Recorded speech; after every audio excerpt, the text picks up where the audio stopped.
For starters, how do you get a picture into your image? Well, through File, Open. You look through into the folder that you've created where you've got your pictures, and then you would select the object and hit Open. Still another way, here's a folder that I've created with some photographs inside of it, and if I'd like to open up one of these pictures, I can simply have Photoshop open, the palette's on top, left mouse button grab and drag and let go. And what will happen is it will open the picture and create a new tab at the top here. So there's my original picture I opened up, and there's the second picture that I've placed in. A third way we can work is go File, Browse, and Bridge. Now with Bridge open, you're able to maneuver through all the various locations you might have your photographs. They'll show up inside of your favorites area here. And by simply selecting on a folder, so I'm inside of my pictures right now, and I picked a folder called Ogo Logo Gym, and these are the contents inside of here.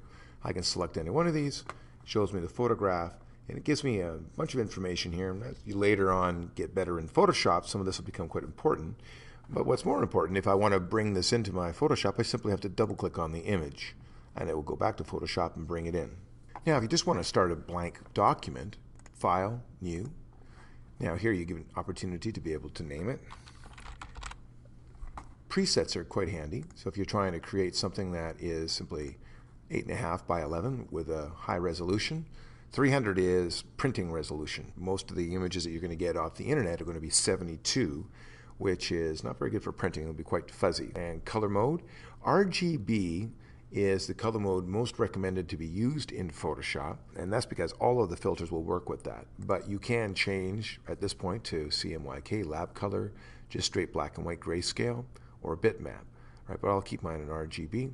And then background, you have a choice here whether or not you want it white, or whether you want to go with a transparent. Okay, and I'll stick with white for now, and then just simply hit OK. Now once you have several pictures open, if you want to group them together into one, what you need to do is simply click on the tab. There's the photograph I'd like to place into my sample. If you hold Control down on your keyboard and hit A, what it will do is it create these marching ants, or a marquee around here. I call them marching ants. And now it's selected the whole picture. That's what A is short for, all. Copy it by going Control C. Now I'm ready to paste it. So if I go to my sample, I hold Control down and hit V for paste it down on the surface, and you can see, there we go, we have our picture added into it. Now, still another way we can bring this in, let's go back to our original image. Now, by the way, these marching ants, if you want to get rid of them, when you have some kind of a selection, hold Control and hit D for deselect. All right, so if I want to bring this picture in, still another way, I could take the background word, the tab here, and drag down. So I've literally separated it off there, and now I'm able to take my image, left mouse, click on it, drag to my picture, and let go. And there we go, it's inside of that image. Now, while we're working with these tabs, if I would actually like this photograph to go back into the top part here, I can grab the word background here, go up until I see it turn blue, let go, and it snaps back into place. Now, while we're talking about, again, these tabs, over on the far right, there's a lot of palettes with many more that aren't even exposed at the moment that we use in Photoshop. Under Window, I can see a check mark beside the ones right now that are opened up. As you can see, there's a number of them that are not opened at this point. Now, as beginners, let's actually eliminate quite a few of these. They're all useful and wonderful palettes, but we only need a few to work on right now to understand just the basics. So I'm going to go to where it says Layers. This is really a critical palette that we need. I'm going to click on the word Layers. I'm going to drag it out. And then I'm going to go to the right corner, and I'm going to go Close Tab Group on that one. And just for now, the Adjustment and Masks, also I'm going to close that tab group, and once again, this final one on the side. All right, now one other one that's very useful at the beginning, under Window, I'm going to take a look for where it says History. And I'll show you why in just a little bit, but grab the word History, yank it out, and then where Layers is here, let's bring it in. I see it go blue, I'm going to let go, and now I can toggle between these two. I'll close my actions up, get it out of the way, and there we go. I now have Beginner's Palette, and just so that I've got it in future, under Window, I can see Workspace, and here I've got Save Workspace. So I'm going to do that, and then I can call that my Beginner's Palette, or of course anything you wish. I will then hit Save. If at some point in time any of these palettes accidentally got closed, what I could have done is gone Window, Workspace, and either bring back my beginners by simply going here, or go to My Essentials to bring back all the rest of them. You can see we're back to square one. We got them all back, but perhaps I would like to have my actual beginner's palette. And there we go. I've got my beginner's palette all set up for me. All right, now at the top of the menu bar, there's another quite useful area where we can use under Image for doing some adjustments. Now, before I do that, let me open up something that we can do a little adjusting. I'm just going to hit Open and just change that so I can see the picture of me. There we go. Now, once this is open, the first issue you're going to have in a number of cases is pictures that are sideways. So how do we correct that? Under Image, Image Rotation, you just have to decide whether it's clockwise or counterclockwise. And there we go. We have that all corrected up. Under the same area, we can do things like image size. So here, this is a great way that you can check to see how large your picture is. If you're trying to email this is a fairly big image. Perhaps inches is not how you would read an image comfortably, but centimeters. This is 25 centimeters by 33 centimeters. So it's a fairly big image. Its resolution is excellent, 300, and that's what you want for printing. But we need to make this smaller if we were, for example, emailing. I would probably, if nothing else, take my resolution here and type in a 72. That's all you need for viewing on a typical computer screen. Hit OK. You can see it made quite a difference. But if I enlarge this to full size, it still looks the same. It hasn't changed anything. And here's where that History tab comes in handy. Change your mind. The last thing on the bottom is the last thing you did. So if I want to go back to the original, I can click on that. And you can see how much bigger that appears to be now, closed in. If instead I'd like to go back to where I rotated the canvas, then I can rotate the canvas to that size. Now in the same area under Image, what we could do is go also to Canvas Size. So with Canvas Size, what we're dealing with here shows you the dimensions that we have right now, and it also shows you that we can expand. So if I would like to add some more space on the left side, for example, maybe type in a title, I can shift over my image, go to my width, instead of 10 inches, maybe I want to add a 2-inch band on the side, and when I hit OK, we end up with a 2-inch band on the side, and I can now add some text into that. Now we've been using the selection tool all this time. I'd like to come back to that and explain some of what you see up here. You see in Photoshop, every time you select a tool, everything along this band here affects that particular tool. And you might also notice that there's a little black triangle on some of these. When you click and hold down, you can get access to other features. So for now, I'd like to go to what's called the rectangular marquee, and let me just select a little bit out of the picture. I'm going to copy that, Control-C, and let's go to our sample image that we were working with, and I'm going to paste it, Control-V. Okay, and the reason I did this is we're going to start looking at what does layers mean. Let me just pull this down here so you can expand it, and you can see that now I have 3 of what they call layers here. We have the original background, which is just white. If I click on my background picture here, you can see it had only 1 layer, and in fact, if I paste, still had in memory that thumb right there. You can see it forms right away another layer. Checkers around here is transparent, so there's nothing there. As you can see through it, see the background. See, I'm able to move with the selection tool that one object. Let's take a look at the stuff at the top here with the selection. I've got right now auto select checked. You'll get a better idea of what that means if I were to paste another one of my pictures here. So if I go to auto select, notice right now the last picture I put in here is highlighted. If I click on the previous hand, now it's highlighted. With that unchecked, I have to manually select each of these layers to be able to move it. Okay, working in layers is like working with a sandwich. That's why I designed this here. A whole series. We got the top on the pickles, the tomato. Oh, it says layer 1 here. How do we change just the name of a layer? Just to keep ourselves organized. If you double click inside of the area where the text is, you can write what it is. So there's a cheese layer here. Now, I'm telling you there's cheese there, but you can't even see it because we got the bun in the way. If you want to move this, I can select that layer. I'm now able to move it. Once again, with auto select checked, I'm able to then grab just the cheese if I want by clicking on the word cheese, and it automatically went down there. Without that selected, I would manually have to grab the layer. Now, in addition to that, I can move layers around. So if I take a look right now, the top bun is kind of in the way. And in fact, why don't we do this? See the little eye right there? I'm just going to click on that. You can hide layers temporarily. It's still there, haven't destroyed it. I can see the image right there. But I am able to now access the other ones. So if I'd like to take the tomato and move it, the pickles and move it, I'm able to do so. Now, if I want the pickles underneath the tomato, it's as easy as this. There's the pickle layer. Click, drag, and down we go. How about with this tomato? Opacity. I want to make that a little more transparent. You see it's turned into a ghost.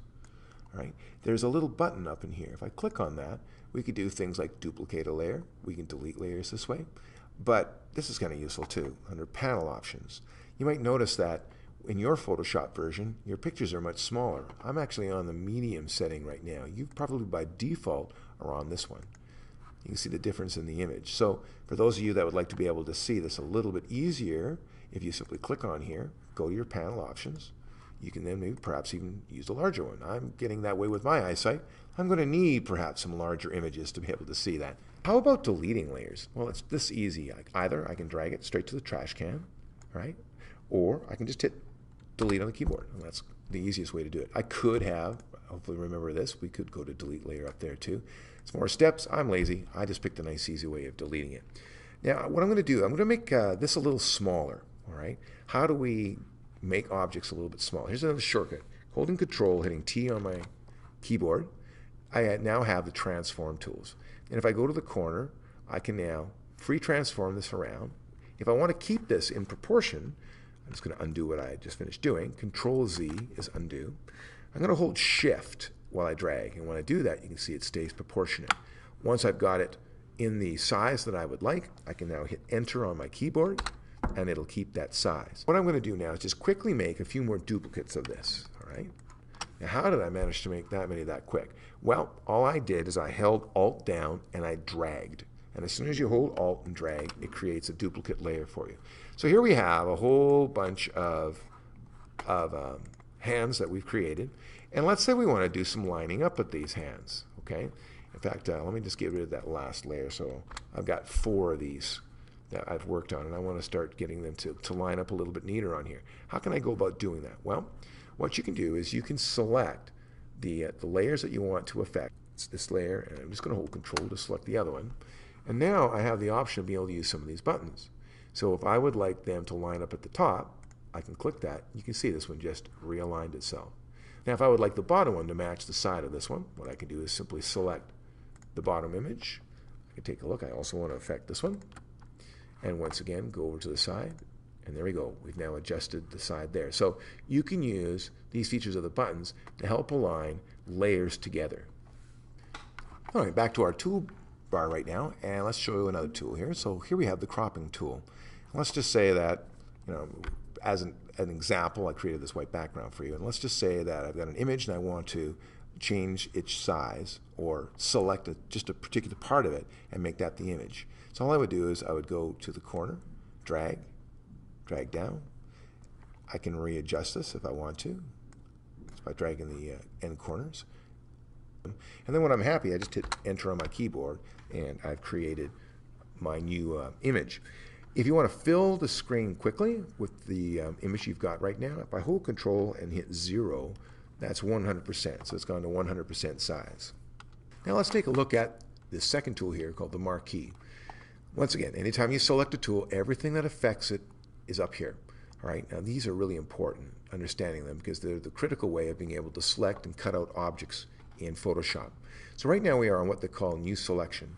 Basically, when I select something, if I change my mind and select another area, the first marquee disappeared. All right, so it allows me to select only once anytime I do that. If I go to the next one, this is add to selection. So I can keep dragging and select maybe a more interesting area.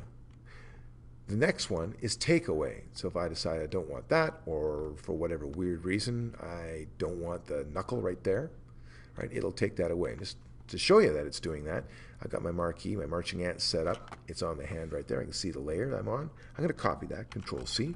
I'm going to paste, Control V. A new layer. Let's hide the other ones. So there we go. You can see that I now have the hole missing inside of it, and I've created this edge. I'll just delete that layer. Let's bring back this so we can keep going. Back to the rectangle marquee. So we've got this kind of figured out. Didn't show you this last one. Let's see what that'll do. All right, so let me just create really quickly a couple of shapes. Great. Now, what this is intersection. So if I decide that I would like to have this area right here, I don't know, that far, when I let go, keep in mind all the marquee around the outside and watch what happens to it. Right, so what it does is it intersects the selection that you created. So every time I get rid of my marquees, I'm holding Control and hitting D for deselect. Now let's take a look at feathering. All right, so I've got Add to Selection, no feathering right at the moment. Let me select a part, copy and paste it. Let's have a quick look. So nice and clean edges, straight corners. Easy enough. Go back to this layer. Why don't we add a 10 for feathering here? All right, same rough area. Do you notice something's changed? Rounded corners here. Let's copy it, paste it. And you can see now, there's the difference here with feathering. We now have a nice soft edge. Now that feature feathering appears in a number of places. Right? This is the different kinds of lassos that are available, and feathering is an option. And you'll see a few other places that it'll appear too. So that's how you can control softening the edge. The bigger the number, the greater the softening. Okay, get rid of these two layers for a moment. Now, bring back this one layer. By the way, just a really quick note here, if I had a number of layers here, if I hold down Alt and click on one eye, what it'll do is it'll hide all the other layers so that I can continue working on the one. So that's what I'm kind of doing in the background. If I want to bring back my layers, I can hold Alt, click on the eye again. Okay, so let's just hide the rest of them so we can see what we're doing here. And the rectangle marquee has underneath it another choice, an elliptic marquee. Elliptic marquee allows me to do circles or ovals. And so I can see, there we go. Now this is with no feathering. If I added the feathering, it would have a soft edge. Now how do I go about making a perfect circle? If I hold Shift and drag, that allows me to create a perfect circle or a perfect square if I'm using the rectangle marquee. Holding Shift, perfect square. Okay, so that's how that goes about. Let's go with the lasso tool now, and let's get a different image. All right, so for this lesson, what I'm going to show you to do here is we're going to take this wing that I've created, and we're going to add it to a volunteer. Yes, me. I know, silly. But anyway, that's fine. So we're going to take a look at how we can cut out myself and this tiger eye and use a few different techniques for doing that, because that really is what a lot of people like doing with Photoshop. So let's start off with myself here. There are three main ways of using the lasso tool. Right? The first lasso tool, very little control to it. I would usually still go Add to. I do have the option of feathering. Usually when I'm cutting out some kind of a subject, I like to add about a 2 in feathering here. Right? That's if I'm not going to go to use Refine Edge. More on that in just a moment. But this is typically what I would do. And then if I was going to use a lasso tool, well, basically it's extremely difficult to use. Right? You're trying to follow the edge, and you can see I'm not particularly good at this. At this age, I'm not that steady anymore. Eventually, though, I'll go all the way around, and when I do, and I get to the end, let go, and we now have our selection. I'm going to deselect that. Second choice, and this is by far the one I use the most, Polygon Lasso tool, and I'm going to get a little closer here. Okay, take my Polygon Lasso tool, and what I can do is click on a spot. I am now selected and attached to the edge. And now it's a matter of just patiently following along. Once again, if I do a feathering of 2, I'll end up with a little nicer effect. So I don't have feathering on this. I'm going to have a really sort of crisp edge on it. And here I am. I can, just by going to the edge, it will push itself over, but better control is when you hold the space bar down. Hold the space bar, and then you get the hand, and you can move it over, let go of the space bar, and you're back in control with the tool. So here I'm just about at the end. I just want to show you how you would connect this up. Right now I didn't go around the whole body, just the shoulder here to show what's going on. But when I get to this ending point, hopefully you can see this. In my ear, a little circle appears, and that's telling you that you've finished the connection. Now, if you can't see that, or if you just want the two ends to join themselves up, wherever you're at, if you double-click, it'll automatically seek the other end and make the connection. So at this point, once I've selected it, I could now go into, because I didn't do any feathering, Refine Edge. And in Refine Edge, what this will do is it will show me what I've selected. Boy, is it ever fuzzy. What's going on? Well, if I take a look over in here, I can see from previous images that I've been working on, I've made some adjustments with my selection. And every time I go to a slider, I can see down in this corner, watch what happens, I go to Smooth, the left side of the picture shows me that it's going to maintain all of the sort of bumps that I had done when I had selected. If I go more to the right, what it'll do is it will simplify it down. If you take a look at the edge here, you'll see that it's lost quite a bit of its definition, and as I go over to the other side, more of the bumps appear. So what you want to do is move these back and forth and decide to what extent do you want. The more to the right on expand that I go, the more of the background starts to show. Right? I want to keep that a little tighter. So once I get it to where I'm happy, I hit OK. I can now see the marquees here. I'm able then to go Control-C, paste it with Control-V, and we have an arm. All right, basic, no big deal. Okay, let's take a look at one more way of doing this. So underneath, we still have the magnetic lasso tool. Now with the magnetic lasso tool, I'd still go Add To, just in case we make some mistakes. So if I click on the edge of the shirt right here and just start dragging, and I'll go quite quickly here, and you can see it's staying with the arm. All right.